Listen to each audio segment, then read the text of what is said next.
Primeira carta de São Paulo aos Coríntios, capítulo 15, versículos do 26 ao 34.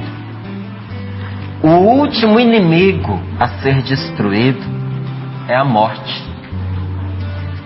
Com efeito, Deus pôs tudo debaixo de seus pés. Ora, quando Ele disser tudo está submetido, isso evidentemente não inclui aquele que lhe submeteu todas as coisas, mas quando tudo lhe estiver submetido, então o próprio Filho se submeterá àquele que lhe submeteu todas as coisas, para que Deus seja tudo em todos. Se não fosse assim, o que pretenderiam aqueles que se fazem batizar em favor dos mortos? Se os mortos absolutamente não ressuscitam, por que então fazer-se batizar em favor deles? Porque também nós nos exporíamos a tantos perigos. Diariamente corremos risco de vida. Tão certo, irmãos, quanto vós sois a minha glória no Cristo Jesus, nosso Senhor. Se foi por motivos humanos que em Éfeso lutei contra as feras, o que teria ganho com isso? Se os mortos não ressuscitam, comamos e bebamos, porque amanhã morreremos. Não vos deixeis seduzir. As más companhias corrompem os bons costumes. Voltai a viver na sobriedade como se deve, e não pequeis mais. Pois alguns de vós continuam em total ignorância sobre Deus. Isso eu vos digo para a vossa vergonha. Palavra do Senhor. Graças a Deus. Graças a Deus. O último inimigo a ser destruído é a morte. O que vai acontecer com a morte? A morte vai acabar. A morte será destruída. Mas, Márcio, por que nós não vemos isso? Porque o último inimigo a ser destruído é a morte. Acontecerá no fim de todas as coisas. Até lá, o que vai acontecer? Está escrito aqui, olha. O último inimigo a ser destruído é a morte. Com efeito, Deus pôs tudo debaixo de seus pés. Tudo que é vivo vai morrer, com exceção daquele que tudo criou. O próprio Senhor, pela boca de São Paulo, fala: ora, quando Ele disser tudo está submetido, isso é, tudo passou pela morte, que Ele está falando de submissão aqui à morte, ó. Com efeito, Deus pôs tudo debaixo dos pés de quem? Da morte. Ora, quando Ele disser tudo está submetido, o que significa? Tudo passou pela morte. Os animais, as plantas, todos os seres humanos. E aí Ele, para não deixar dúvida para ninguém, diz aqui, ó, isso evidentemente não inclui aquele com A maiúsculo, que é Deus. Não inclui aquele que lhe submeteu todas as coisas. Deus não passa pela morte. Seu Filho Jesus Cristo, feito homem, enquanto homem, passou pela morte. Mas quando tudo estiver submetido, não é, à morte, então o próprio Cristo, o próprio Filho de Deus, se submeterá a Deus Pai, que lhe submeteu todas as coisas para que Deus seja tudo em todos. Depois que todos tiverem passado desta vida para outra vida, nosso Senhor Jesus Cristo submeterá todos a Deus, para que Deus seja tudo em todos.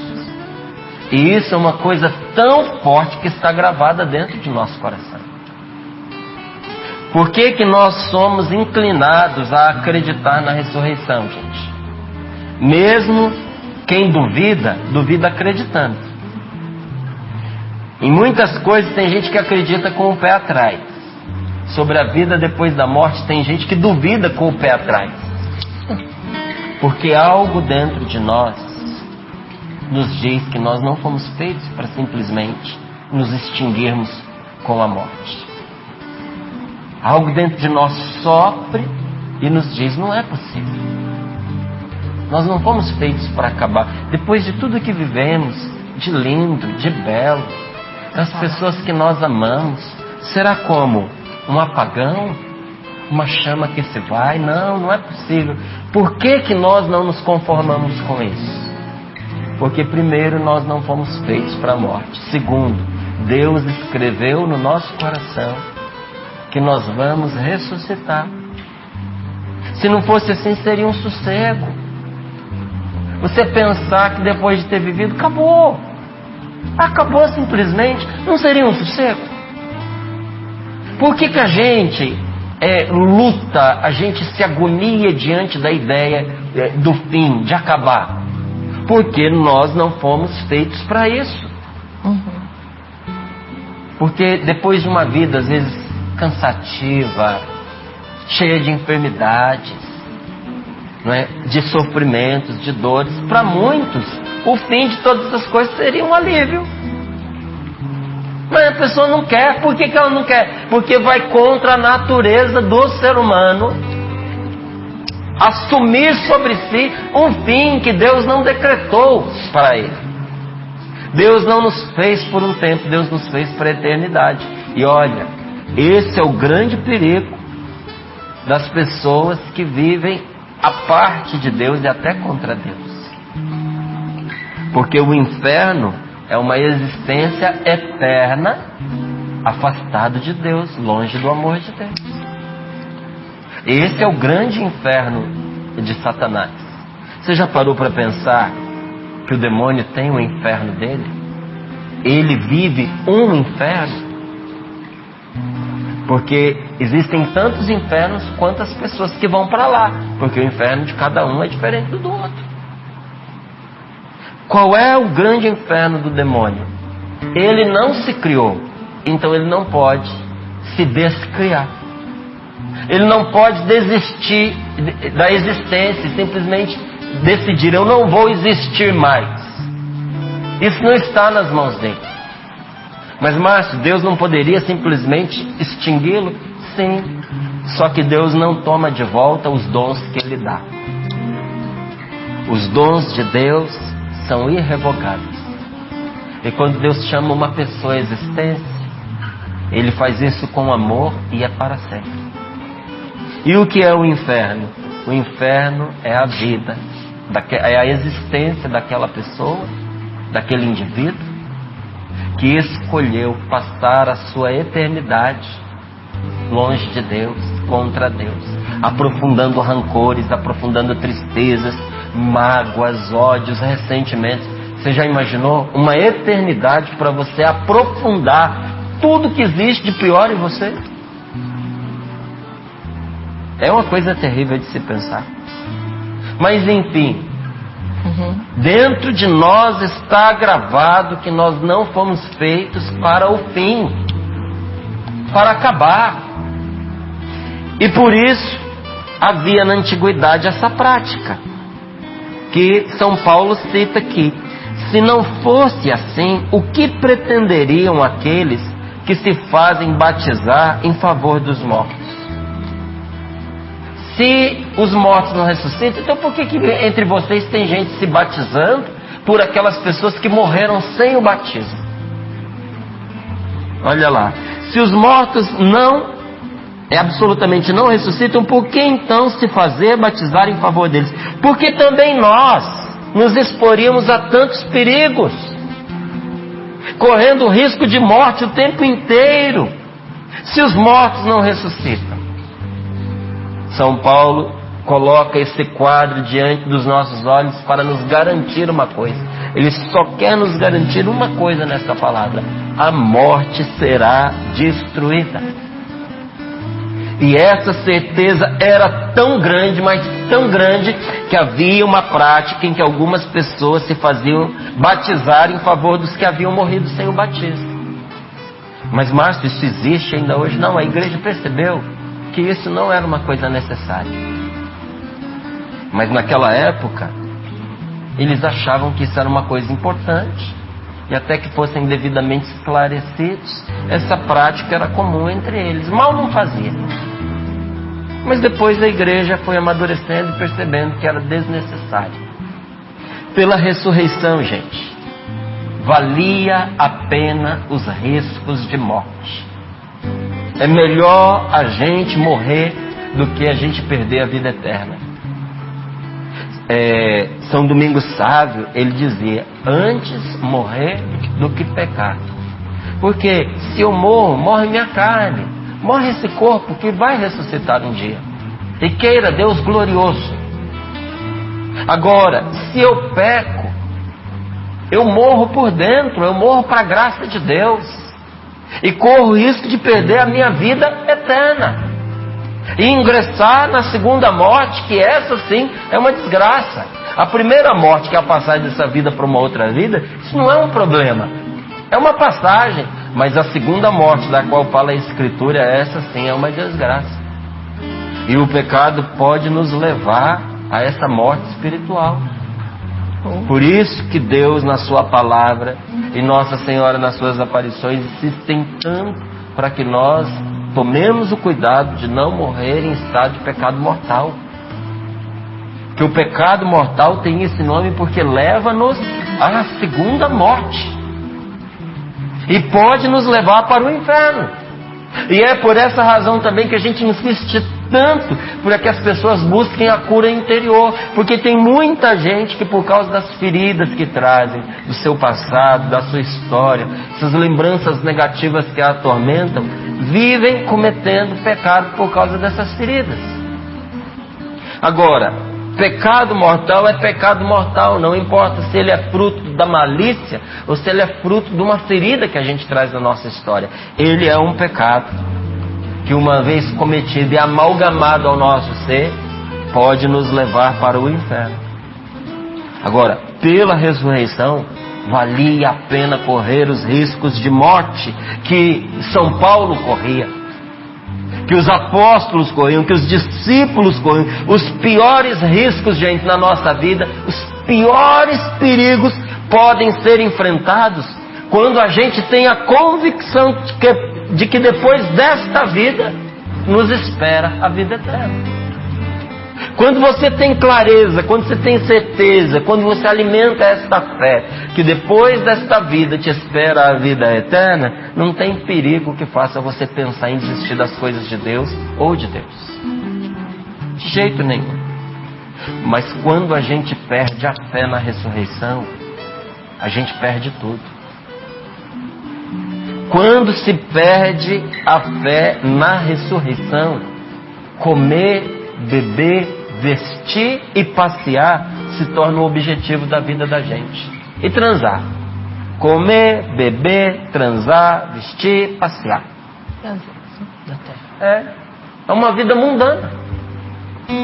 E uma vida pela qual se sacrifica também as pessoas, viu? Se sacrifica o que tem de mais importante, se sacrifica a família. Sim. Porque quem se guia por esses apetites vai destruindo tudo que existe no meio do caminho.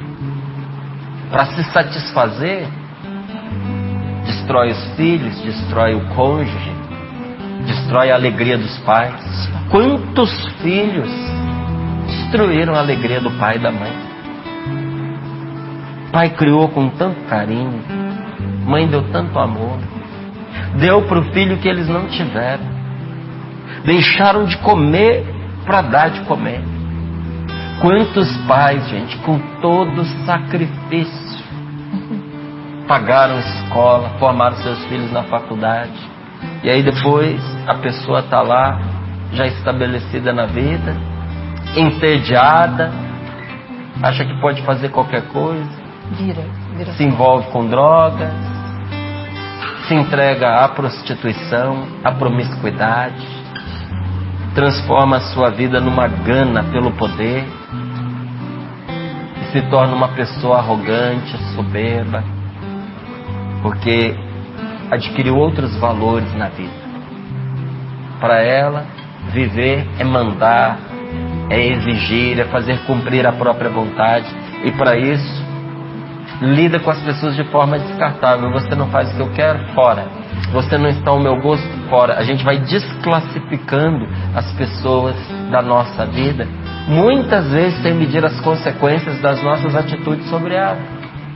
Às vezes porque eu não gosto de uma pessoa, eu colaboro para a demissão dessa pessoa, ou eu mesmo demito essa pessoa, simplesmente porque eu não gostei, sem perceber todo o mal que eu posso estar gerando na vida dela. E não era por uma causa justa, era simplesmente por uma questão de simpatia, antipatia, ou porque a pessoa não satisfez aos meus apetites. Quanto filho se tornou motivo de tristeza. Gente, quanto casamento destruído. Porque a esposa casou com aquele homem, naquela condição que ela estava, e depois ali, até pela força do próprio matrimônio, a vida foi melhorando.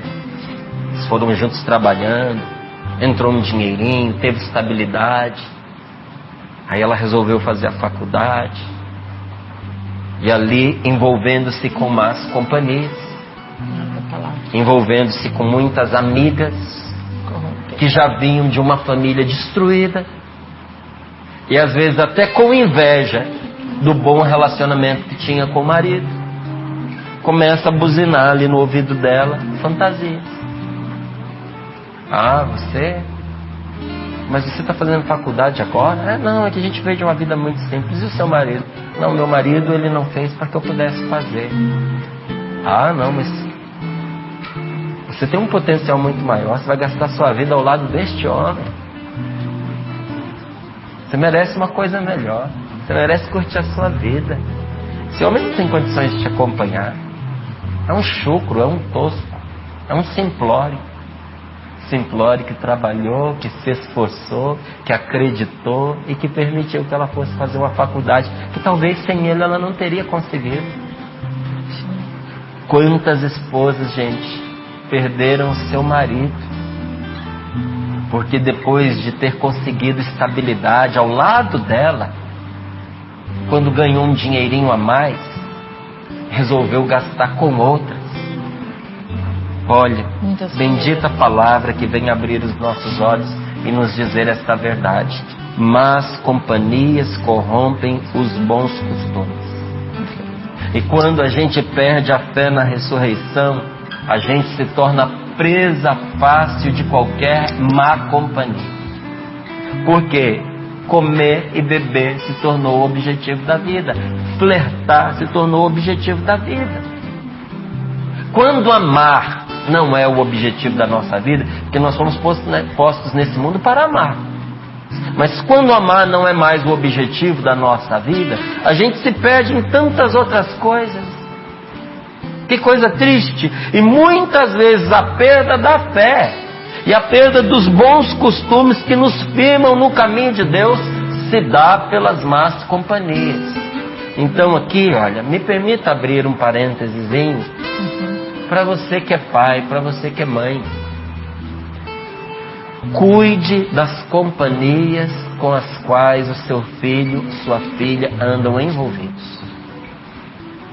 Porque é muito fácil você perceber que você não tem a força de influência sobre o seu filho que o grupo que ele frequenta tem.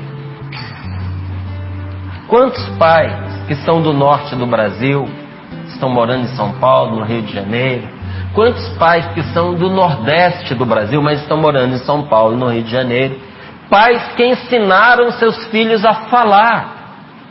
Pais que têm sotaque. Quantos pais e mães gaúchos que moram em São Paulo, Rio de Janeiro? Eu tenho que localizar para poder dar o exemplo, tá? Pode ser que moram em São Paulo, são gaúchos, moram em São Paulo, moram no Rio de Janeiro, e ensinaram os seus filhos a falar. Você percebeu que seu filho não tem sotaque de gaúcho? Seu filho não tem sotaque de nordestino? Seu filho não tem sotaque de nortista? Seu filho tem um sotaque da galera dele que não ensinou ele a falar. Por que ele tem o sotaque daquele grupo? Porque aquele grupo exerce sobre ele uma forte influência. E olha, é covardia a gente que é pai e mãe ter que competir com grupos. Porque ora é um, ora é outro, é complicado. E aí, Márcio, o que a gente faz? Contar para você um segredinho que estudando eu fui descobrindo. Isso ninguém fala pra gente não, viu? Ou Deus nos ilumina à luz do seu Espírito, ou a gente não aprende. O que foi diante de uma matéria que eu estava lendo que o Espírito Santo me mostrou? Eu não tenho como competir em influência com os grupos que cercam os meus filhos, mas eu posso escolher que grupos ele vai frequentar. Eu posso simplesmente mudar toda a minha rotina de maneira que ele não possa mais frequentar este ou aquele grupo. E eu posso mudar a minha rotina de maneira que ele vá frequentar este ou aquele grupo.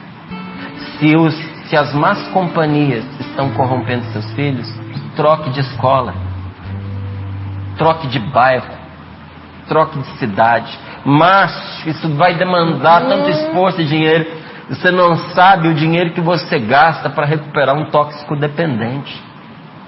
Você não sabe o prejuízo que é, às vezes, a pessoa subtraindo de dentro da sua casa seus bens. Você tem que pagar fiança para você tirar da cadeia.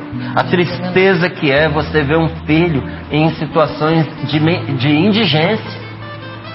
Os remédios que você vai ter que tomar para poder conviver com essa tristeza, meu amigo. Então, se más companhias corrompem os bons costumes, eu preciso ficar mais esperto. Com que grupo está convivendo aquela pessoa que eu amo? Não é só filho, não. É ir levar quando tiver que sair. É ir buscar. É perguntar quem é esta pessoa. Se a amizade se estende um pouquinho, trazer para dentro da sua casa também. Chamar para você conhecer. É estreitar o convívio para que você possa intervir. E muitas vezes sentar um filho e dizer assim: você abra o seu olho, porque essa companhia está te corrompendo. E olha, gente, sem atenção a gente perde as pessoas que a gente ama.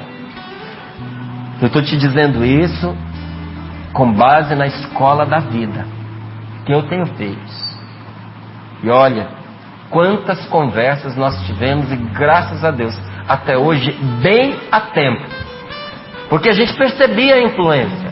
Percebia a influência, chamava, sentava e falava com transparência. Você não estava agindo assim, passou a agir assim agora. Você tem os seus valores, onde é que eles estão, o que está acontecendo?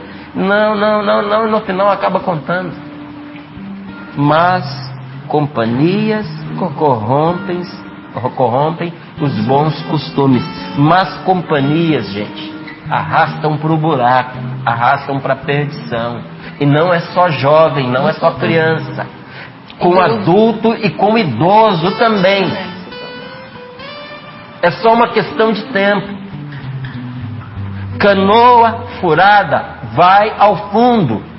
Não importa o tamanho do buraco, é só uma questão de tempo. Entende? Se você quiser ter uma vida íntegra, não tem como você andar com quem está te corrompendo. O que você vai ter que fazer? Corta sem concessões.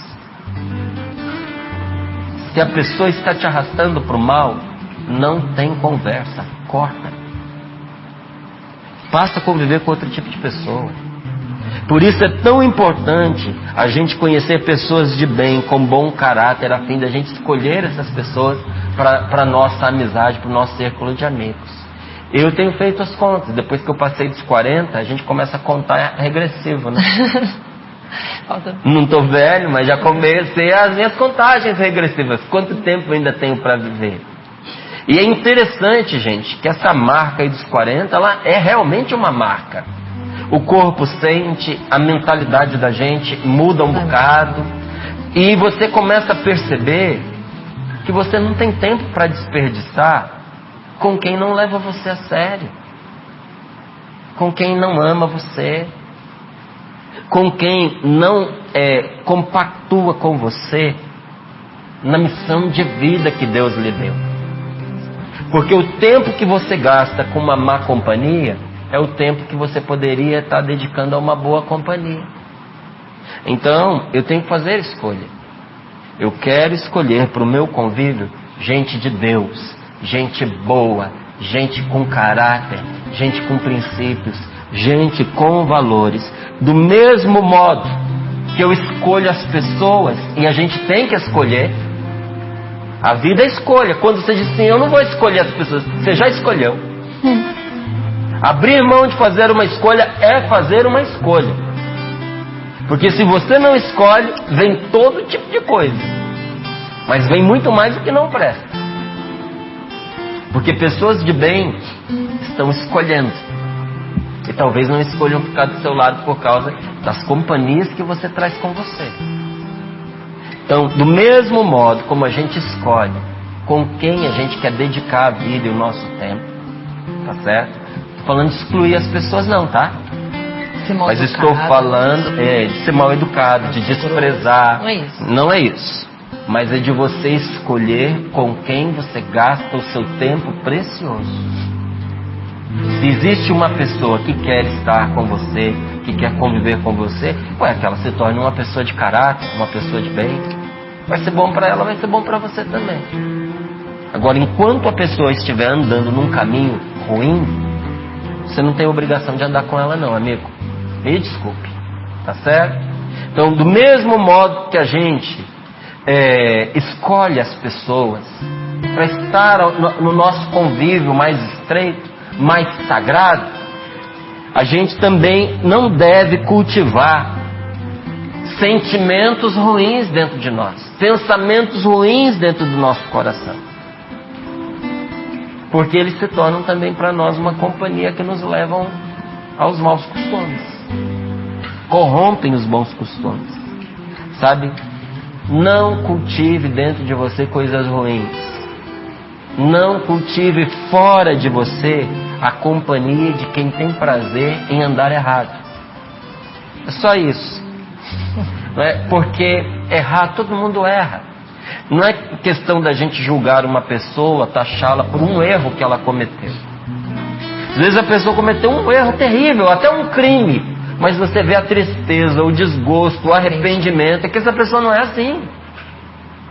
Num momento de loucura, num momento de nervoso, num momento de desequilíbrio, a pessoa fez besteira. A gente não tem que abandonar uma pessoa porque ela errou, mas a gente tem que evitar andar na companhia de quem tem prazer em andar errado. Essa é a diferença. Parece discriminação, mas não é. Para ajudar uma pessoa, a gente não precisa ser cúmplice da sua vida errada, nem andar com ela em lugares que podem nos prejudicar física, moral e espiritualmente. Quantas mulheres sofrem até hoje porque casaram com um homem que elas sabiam que não deveriam ter casado, carregando consigo a seguinte ideia: aí eu vou casar, depois ele muda. Vou ter filho, não é? Eu vou casar com essa pessoa para ajudar essa pessoa. Minha amiga, pelo amor de Deus, não faz isso com você não. Quem pode escolher? Não faz isso com você, não faz isso com seus filhos, não faz isso não. Ajuda de outra forma. Mas casar para ajudar, isso não é motivo não. E aí a gente fica fazendo uns discursos bonitos, sabe? Mas completamente fora da realidade. Não é? Para ajudar uma pessoa, a gente não precisa andar com ela, sobretudo nos erros que ela comete, ser cúmplice das suas falhas e ir com ela em lugares que vão nos colocar em perigo espiritual, em perigo afetivo e em perigo físico, e em perigo moral. A infelicidade, ela costuma ser a recompensa de quem não pensa, de quem não usa de discernimento. Uma pessoa que não pensa para fazer as coisas vive infeliz. Quem não tem discernimento, gente, apanha de tudo e de todos. Uma pessoa sem juízo, até uma criança derruba essa pessoa. Olha quantas pessoas foram colocadas em situações delicadas por causa de uma criança que repetiu na frente dos outros aquilo que ouviu dentro de casa particular. Você não tem juízo, fica falando que não deve. Menino está lá 3, 4 aninhos, brincando, parece que não está ouvindo. Quando chega a pessoa da qual você falou mal, ela vai na frente da pessoa e te pergunta: ô pai, esse aqui não é aquele que você estava falando, assim, sabe? E aí você quer um buraco para você se enfiar dentro. Eu não falei isso, né? Ainda briga com o menino. Cala a boca, menino. Não sabe o que você está falando? Ah, essas crianças não têm juízo. A criança não tem juízo. Não tem juízo, quem falou? Aí a tristeza. Aí a ruptura. Aí a inimizade. A infelicidade, gente, ela passa como doença contagiosa para quem vive no erro. Uma pessoa que quer viver no erro, ela pega infelicidade. Igual você pega gripe, igual você pega aí essas doenças aí, contagiosas. Pega mesmo. Infelicidade é uma coisa que pega em quem tem imunidade baixa. E a imunidade baixa para ser infeliz é você não ter juízo, é você não ser inteligente, usando a inteligência que Deus te deu para fazer as suas escolhas, é você não ter discernimento. Nunca abra a porta para o mal, por menor que esse mal te pareça, por menor que ele seja, pois tem muitos outros males maiores esperando atrás dele. A hora que você abrir a porta para um entrar, a hora que você abrir a brechazinha, entra um e entra todos. Você pode ver que os grandes males que atingiram a sua vida, eles tiveram entrada por uma decisão pequena, errada que você tomou. Você pode olhar que começa pequeno. Lá atrás, você fez uma concessão, você permitiu um errinho, um pecadinho. Só que o pecado, gente, ele nunca vem sozinho, ele sempre vem de mão dada com outros maiores do que ele. Então tome cuidado com as escolhas que você faz. O segredo da vida é a gente deixar para lá o que não presta. Você quer, Márcio, qual que é o segredo da vida para você? O segredo da vida para mim é deixar para lá o que não presta. É deixar para lá o que não é bom. Márcio, o segredo da vida não seria você agarrar o que é bom, não, a vida é boa. A vida foi feita boa, as coisas são boas. O que não presta é que atravessou o meio do caminho. Deus nos fez para a felicidade, Deus nos fez para o amor, Deus nos fez para a alegria. O segredo para você ser feliz é você deixar para lá o que não presta. Isso que você está vivendo não presta? Deixe isso para lá. Essa pessoa que você gosta tanto, mas só tem te levado para o buraco, para a perdição, deixa para lá. Para viver com gente de bem, nós precisamos abrir mão de andar na companhia de quem não quer ter uma vida reta. Não dá para andar com esses dois tipos de gente. Não dá. Sabe, é duro, mas esse é um aprendizado que a gente vai fazendo com a vida. Às vezes você olha para aquela pessoa, você gosta dela, você quer estar com ela, mas você tem que tomar uma decisão. Com esse perfil de vida que ela assumiu, eu não tenho como estar ao lado dela. Eu tenho contado muitas vezes para os meus filhos uma conversa que eu tive com um juiz. E ele me explicava como gente inocente às vezes vai parar na cadeia. Falei, Márcio, eu sei que a pessoa é inocente, mas eu não consigo provar a inocência dela. E as circunstâncias não a favorecem. Então eu vou para casa me sentindo mal, impotente, triste, mas sendo juiz eu não posso fazer nada. Eu dizia para ele, então me conta, como é que uma pessoa inocente pode parar na cadeia? Aí ele me deu 2 exemplos. Todos eles envolviam má companhia. Vários exemplos, mas 2 foram os mais fortes no qual ele bateu. Falou assim, um exemplo. Você dá carona para uma pessoa legal, você conhece. Só que essa pessoa é de má companhia, é uma má influência. Está inserido em tudo que não presta. Você dá carona para ela, está lá com a mochilinha, alguém do lugar onde ela saiu já ligou para a polícia, já denunciou que ela está com contrabando, que ela está com drogas, que ela está traficando, que ela está com arma, que ela tem uma má intenção, ou que tem a prova de um crime na bolsa dela. E aí ela entra no seu carro, a polícia para vocês lá na frente. Ele botou a mochila no banco de trás. A hora que a polícia prende, para vocês e pergunta de quem é a mochila, ele não pode assumir, porque se ele assumir a cadeia é para arrebentar. Então o que ele faz? Ele diz, eu não sei, já estava aí quando eu entrei. Ele não diz que é sua, ele só diz que não é dele. Vão os 2 para a cadeia. Como é que você vai provar que não é sua? Tem gente inocente na cadeia. Aí ele deu um outro exemplo usando o carona. Você está passando pela rua, vem um amigo seu, tá numa moto, te oferece carona. Conhecido, não é amigo? Conhecido. Vamos, tá indo pra onde? Ah, tô indo pra casa. Sabe aí que eu te dei, você tá voltando da escola, tá voltando da igreja. Aí dá uma carona pra você. Tinha um morro alto, você tava querendo se poupar, ficou né? feliz, não? Você ficou feliz. No meio do caminho, esse camarada me passa por um indivíduo que é inimigo mortal dele, que ele nunca encontra sozinho. Naquele dia ele encontrou, ele faz a volta com a moto lá na frente, dá 2 tiros nele e continua. Você vai pra cadeia, cúmplice de homicídio. Mas eu não fiz nada, eu só estava pegando. A câmera mostrou. Mas companhias corrompem os bons costumes. Não adianta a gente justificar dizendo que havia pessoas boas naquele grupo. Sempre tem gente boa. Onde há essas más companhias, sempre tem gente legal. Sempre tem gente divertida, gente inteligente, gente leve, descolada. Mas a justificativa não vai te livrar dos males que você vai enfrentar por causa das furadas em que esse grupo vai te colocar. Na dúvida, gente, na dúvida, é melhor a gente se envolver com pessoa sábia, prudente e santa, porque o que está em jogo é a nossa felicidade e a vida eterna. Fique com quem é do bem, pois mais cedo ou mais tarde as coisas vão dar certo para essas pessoas. Mas tem tanta gente com a vida torta se dando bem, mas mais cedo ou mais tarde as coisas vão desandar para essas pessoas. Fique com quem está com Deus, porque mais cedo ou mais tarde a vida vai dar certo para elas. Tá certo? Assim como vai dar certo para elas por andar com você, que é uma pessoa de Deus, que é uma pessoa do bem. Palavra de Deus.